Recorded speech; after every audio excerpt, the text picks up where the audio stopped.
and would just go off with strangers at the missions, and who would of course take her check within 2 days of getting it at the beginning of the month. Then she gets scared and she'd go to the emergency room. And once she gets there, if she didn't get seen very quickly, she'd start getting agitated. She's mentally ill. Get worried that people are looking at her, and then she would cause a disturbance. They call the police.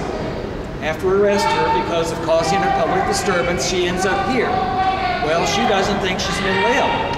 So we can't force people to take medicines here, so we're not a hospital. And so she spends her time here. We try to work with her to plan something for release, which isn't always easy. And sometimes we'll know when she's getting out, and sometimes we won't. She'll get back out. Sometimes we work with them to make a plan for her to get some services at the mission so we can follow her and come up with more things. And then sometimes she'll get scared again. You end up at the emergency room. This happened 4 or 5 times. At the emergency room, get arrested at the emergency room, and then back here. It was in the safety center. Yes. She's sitting with we have the ability to keep track of her. That's right. And make sure that she does the things that she needs to do when she's out. That's right. And we'd be able to control what happens to her when she gets released from here. Instead of being released from here, she'll still have her insurance. We'll have somebody work with her to find a place for her in different places.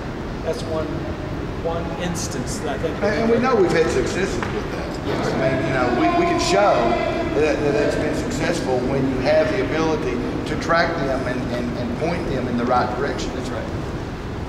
So when you lose control of them when they're released, and then the next time you see them again, they've done something to be arrested. And I think a lot of people think that when they come into the jail, they're going to get help. I hear that a lot. Oh, well, look, you'll get help in the jail.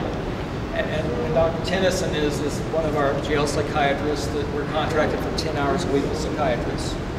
And we have 2 full-time staff, including an RN, a psychiatric nurse, that's out here. But the medications is always an issue. Medication's been an issue because it's so expensive. And we can offer good medications. People will take them. But the problem is, even if they will take them, the cost of the psychotropic medications here exceeds the cost of all other medical care combined. Which is amazing. Maybe explain the first generation, the second generation, and the third. One of the biggest costs are what we call second generation antipsychotic medications, which are safer, they're more targeted, they work very well. A lot of people come in already on them, and we're sort of hesitant to change them from the things that have worked out in the community. And the reason they're ill is because they stopped taking it. And we want to restart them, but gee, they just cost an arm and a leg, and we just can't do that. I've always been against restricted formularies, but I helped develop the restricted formulary here because we had to do something. Right. And we're trying to drive the cost down. And we do have access to one of the second generation antipsychotics at any given time. And if we have justification, we can use the other. What's troublesome is that statistics show us that the greatest risks for an inappropriate incarceration, and by inappropriate, I mean it could have been prevented. An inappropriate incarceration, the 3 biggest risks in our world are untreated mental illness, usually by non-compliance. People with what we call anosognosia, they don't have the capacity, because of their brain illness, to know that they have a brain illness. Okay? So, untreated mental illness. 2 is substance abuse, active substance abuse of some kind. And 3 is homelessness.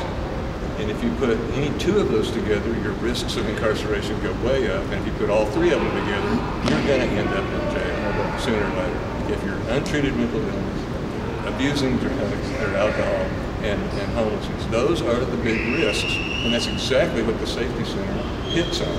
It's just, it really is kind of it's almost too remarkable to turn down from a medical point of view.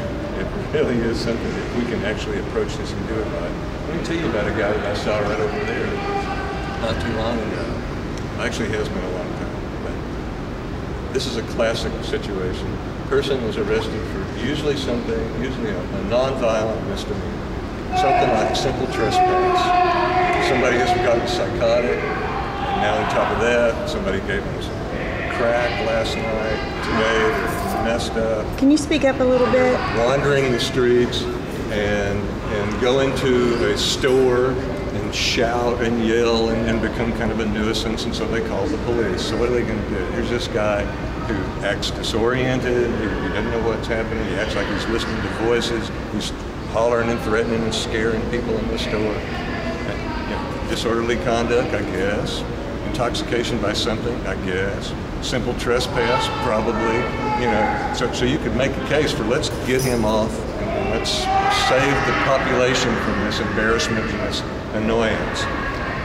These are the kind of people we're talking about. We're not talking about murderers. We're talking about, because these are the most common. So we get a guy. What shall I call him? I'll call him Steve. That's not his name.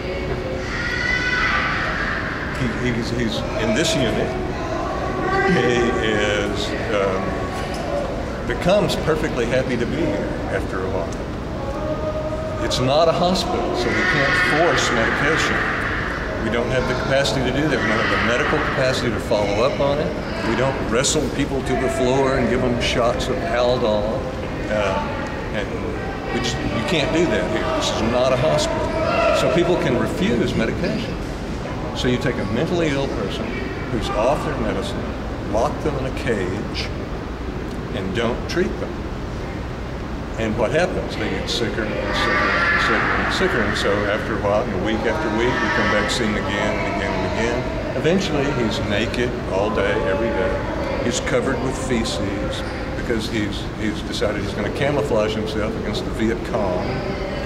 He's thinking that I'm a CIA agent because I have a badge. Really delusional and getting sicker and sicker every day. We're unable to get him out and put him in a hospital because he's not saying the right words. He's not saying, I will kill you, or I will kill myself.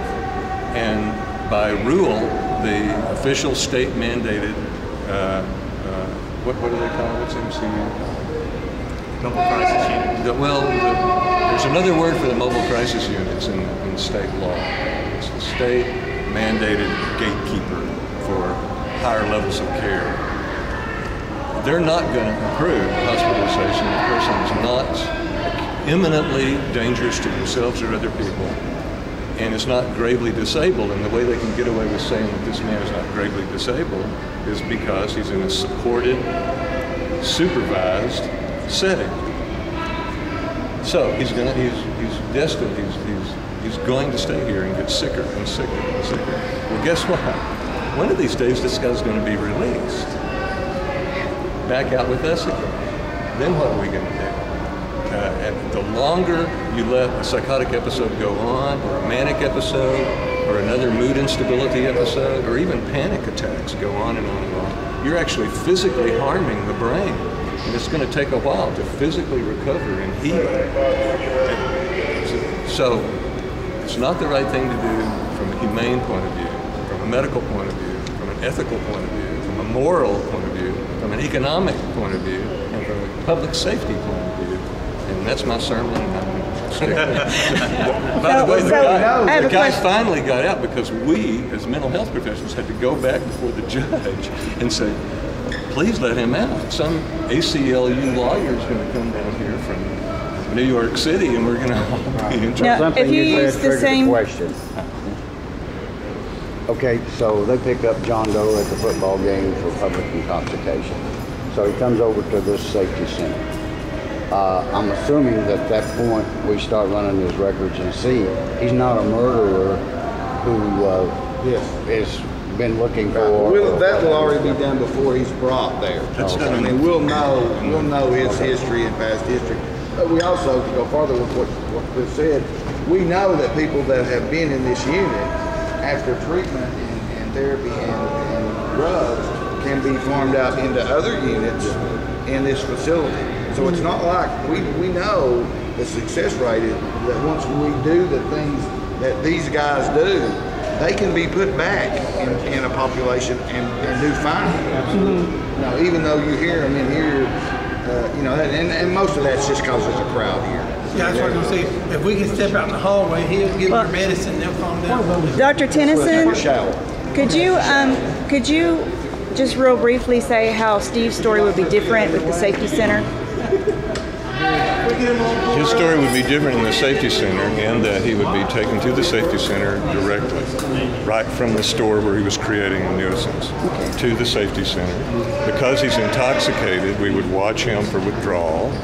Because he has a history of mental illness, we would track that down. Because he was homeless, we could access the HMIS, the Homeless Management Information System. We're going to have to get out of the way of the door. In front of the car so we can close the door. I'm sorry, if we have someone that's so reluctant to do that, Amy's still in the pod. medical staff, and then we'll have to assist them with their shower.